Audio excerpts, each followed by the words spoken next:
Hello and welcome. Thank you for joining us this week. This is from the CBN. I'm Oluyemisi, Dada.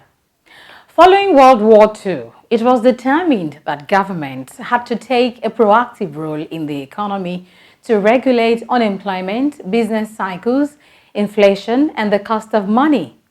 By using a mix of monetary and fiscal policies, governments can control economic phenomenon. So today, we continue to look at the various economic intervention initiatives of the Central Bank of Nigeria, as we share with you the testimonies of some of those who have benefited from its schemes. But for now, let's bring you the news highlight from the Apex Bank this week.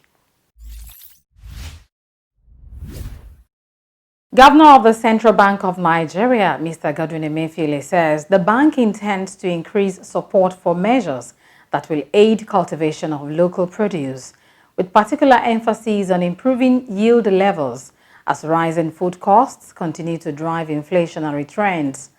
Emefiele stated this at the 55th Annual Bankers' Dinner in Lagos Friday, urging the banking industry to facilitate growth in the agricultural sector through its intermediation function.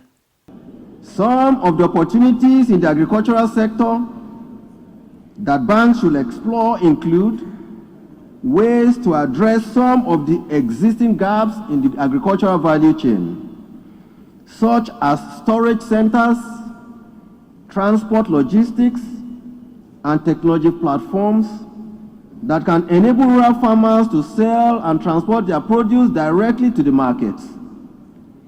These measures would help to improve productivity of farmers, reduce post-harvest losses, increase access to finance for farmers, and improve sourcing of local raw materials for processing by our manufacturing and industrial firms. It will also aid improved production of local goods, enable the creation of jobs, while supporting the growth of other sectors of our economy, such as the manufacturing and transportation. Another critical area that the banking sector ought to consider or should be considering for stable growth of our economy is infrastructure finance. With the decline in revenues due to the federal and state governments as a result of the drop in crude prices, alternative ways of funding infrastructure are critical if we are to generate sustained growth of our economy. As we all are aware, the cost of logistics is often seen as a significant impediment to the growth of businesses in the economy.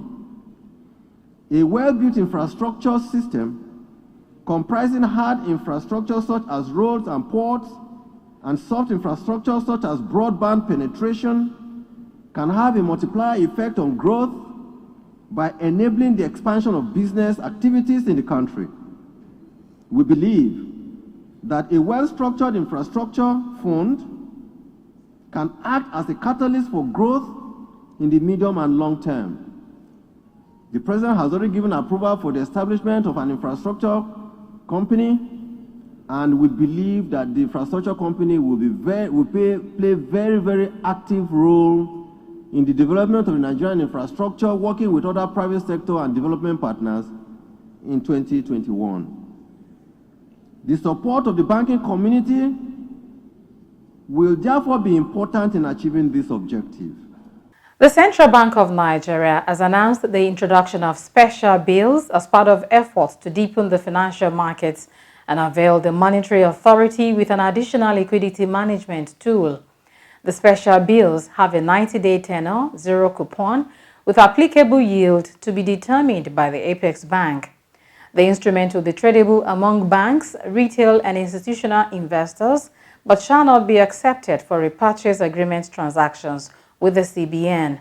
The special bills qualify as liquid assets in the computation of liquidity ratio for deposit money banks.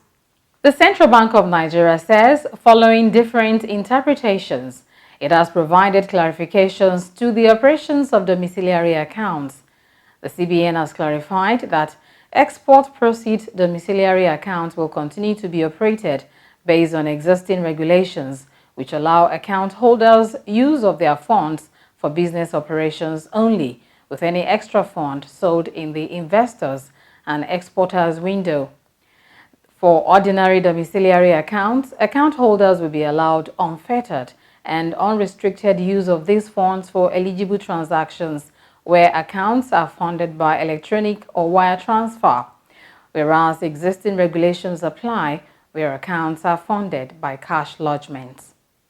Similarly, the Central Bank of Nigeria has amended the procedure for the receipt of diaspora remittances in order to deepen the foreign exchange market and provide more liquidity and transparency in the administration of diaspora remittances into the country.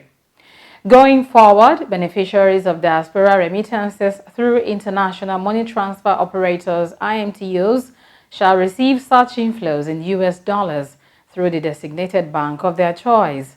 Such recipients of remittances may have the option of receiving these funds in cash or into their ordinary domiciliary accounts. Meanwhile, the Nigerians in Diaspora Commission (NIDCOM) has commended the CBN for its newly amended policy, which grants unfettered access to forex from diaspora remittances. Speaking to us earlier in the week, Chairman and CEO NIDCOM, Honorable Abike Dabiri Erewa, said Nigerians in the diaspora are happy with the policy and urged the CBN to further reduce the levies charged by international money transfer operators on remittances. It's a very good development and it's been celebrated by Nigerians abroad, and NIDCOM has been advocating for that actually. So what it means is that as a Nigerian abroad, when you send that remittance to your family, to anybody in Nigeria, before they used to get it in Naira, but now they get it in dollars, period.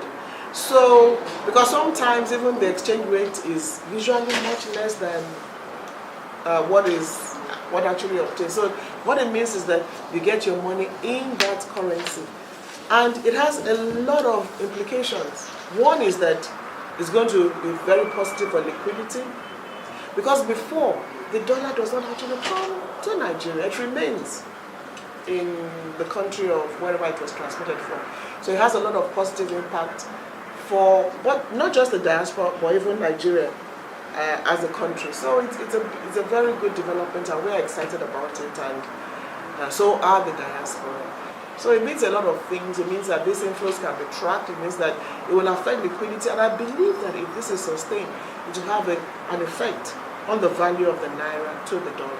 With this policy by the CBN that I've described as very, very diaspora friendly, is going to have a positive impact on diaspora investments in Nigeria.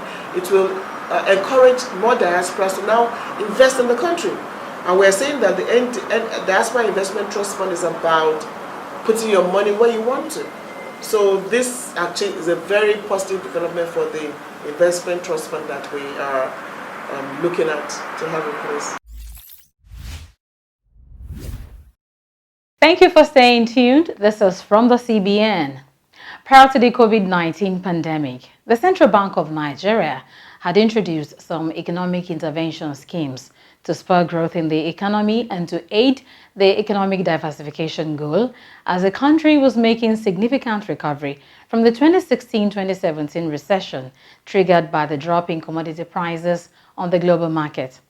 At the onset of the coronavirus pandemic, the CBN took unprecedented measures to prevent any long-term damage to the growth prospect of the economy and provided assistance to households and businesses severely affected.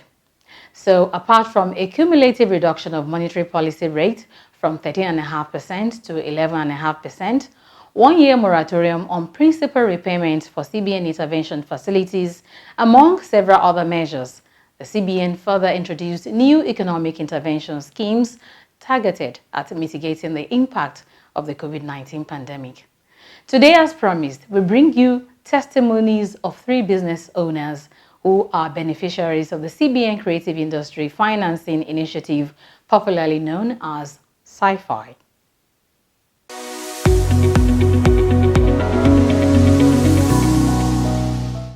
Over the past decade, we have distributed movies into West African cinemas, essentially Nigeria and Ghana and Liberia.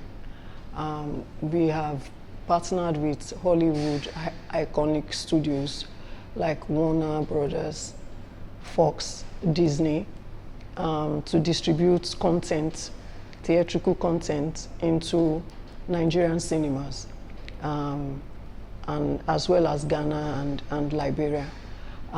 So we started the business, from distributing content for these studios. And then we ventured into production as well, trying to expand the business into creating our own content and distributing these contents to the Nigerian cinemas. The Central Bank Intervention Fund that we applied for was like a breath of fresh air for the business. CBN, as we all know, is the apex bank, and they came up with this wonderful initiative of creating a specialized funding for our industry, which I, for one, thought the interest rate was beautiful, very easy for you to, as if you know what you're doing in business, is a single-digit interest rate, and then the tenure is 10 years. So we thought as a business, this is like an opportunity of a lifetime, something we have always dreamed of, because prior to now we've always been taking loans from microfinance banks. And why we do that? Because it's short-term, lending. You quickly take what you need, do your business, and pay back. Although in terms of interest rate, is so high, but you need it as a business, and you have no choice but to do that.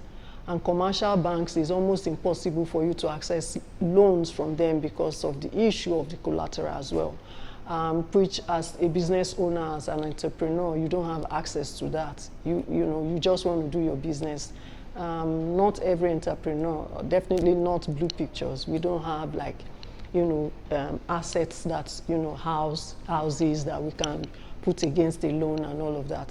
So for the CFI loan, which we accessed, we were able to access through CBN, was about 170.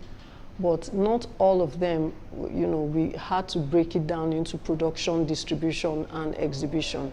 As you can see, we have been able to fit out our cinemas. When you say 170 what? 1,000. Okay. 170 million, sorry. 170 million, not 1,000. So we were able to break it into production, distribution, and cinema. The intervention fund came in timely to help us get to where we needed to get to quickly and in real time. We were only able to access this funding because we did full asset debenture, and you know what that means. It means the collateral you would have given in exchange for you to be able to access the fund, you are buying those equipments, and that stands as the collateral. So that's what we did, and that's the only reason why we were able to access that funding. We are grateful. We thank them. We are coming for more because we are still expanding.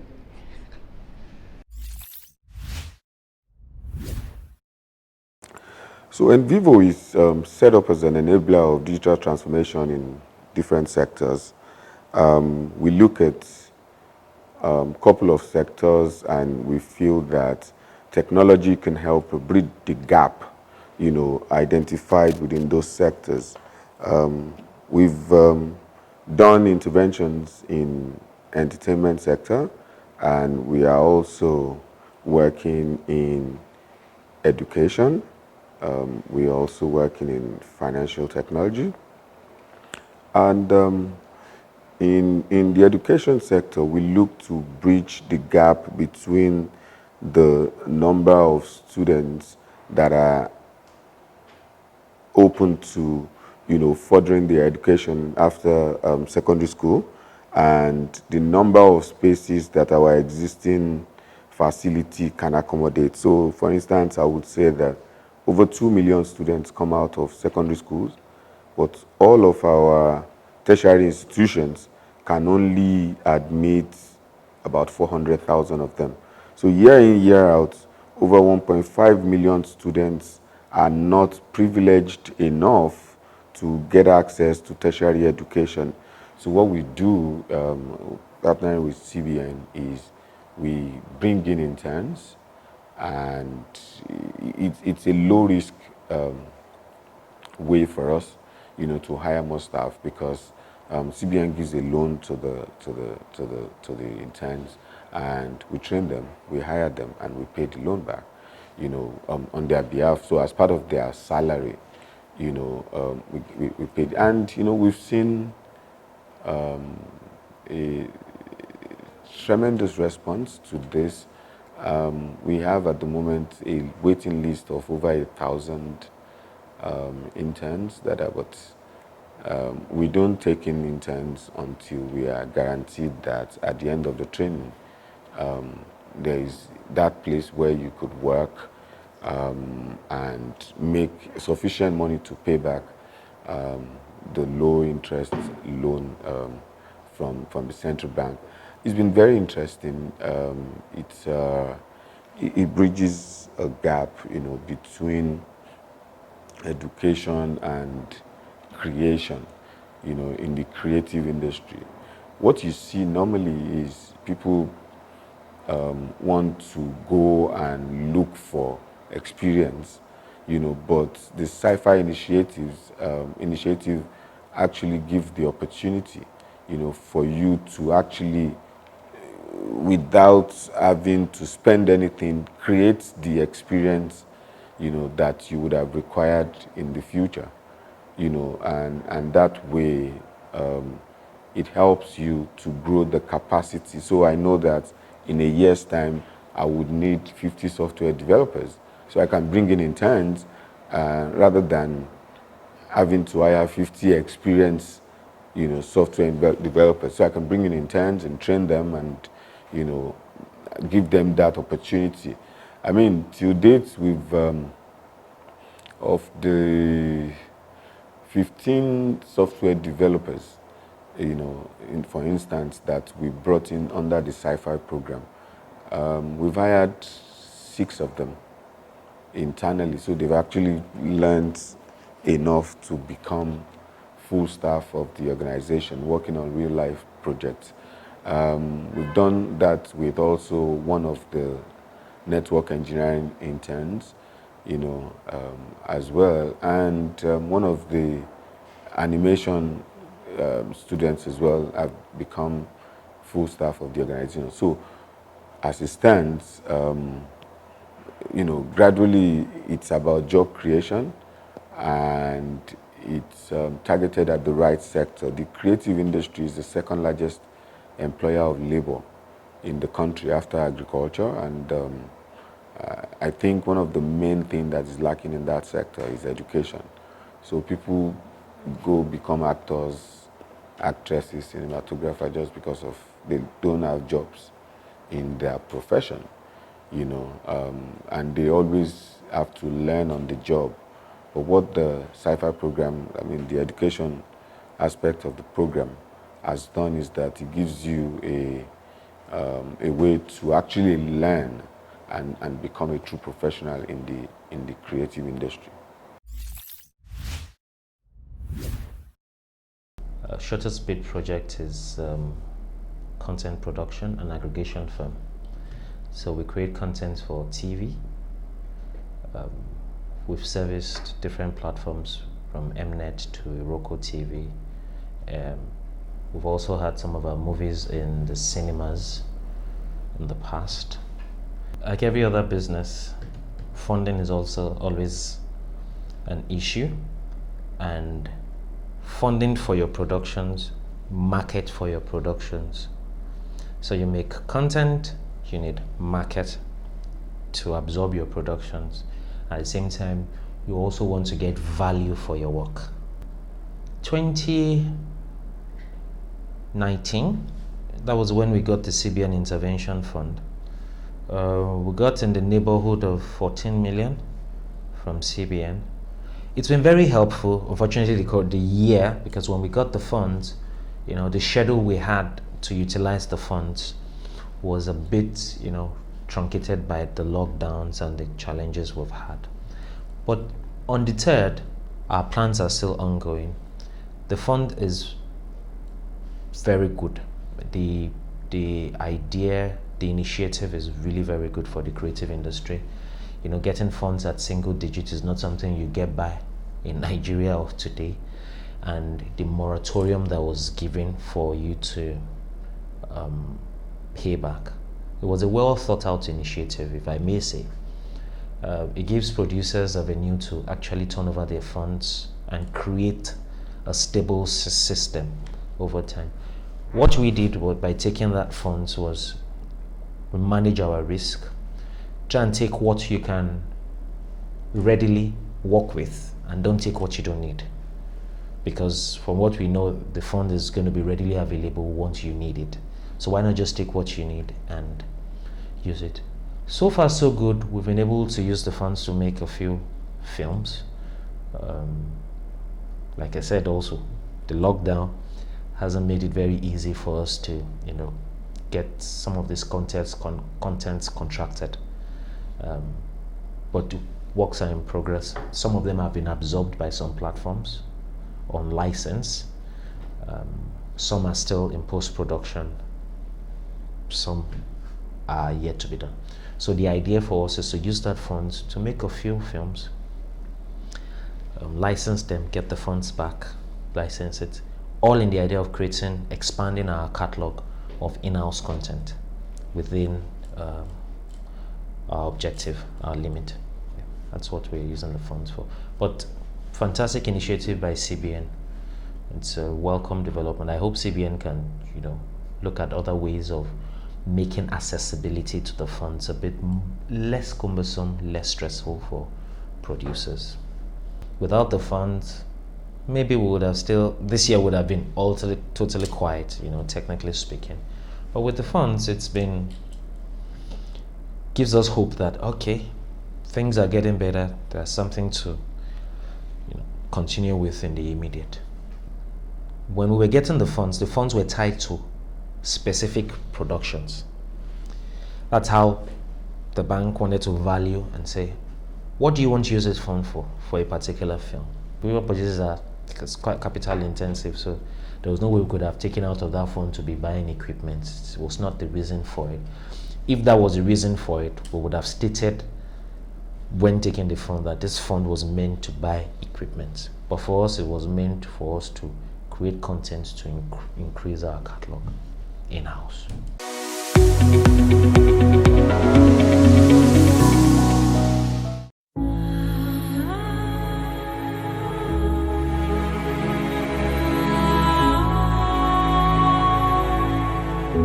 Nigeria is a rich nation of green land, rich resources, countless crops and commodities sufficient to feed and provide a means of livelihood for her teeming population.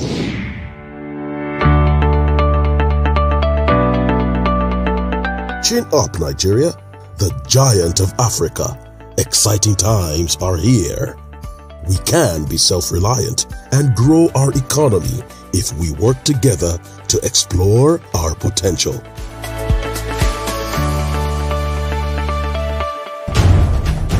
It takes a whole nation. Let us get involved. Buy Nigerian to grow Nigeria. Glad to have you back. We shall continue to bring to you in series other testimonies of beneficiaries of the various CBN economic intervention initiatives. You can also be a beneficiary as many of the schemes are still ongoing. Be sure to log on to the website of the Central Bank of Nigeria at www.cbn.gov.ng. For further guidance, reach out to its contact center on the telephone number now showing on your screen, and for any complaints that you may have, and forward your contributions and comments to our email address, and that is fromthecbn@gmail.com. Follow us on all our social media platforms for updates and watch previous episodes of the program and a repeat of this one. Join us again next week. I'm Oluyemisi. Stay safe and bye for now.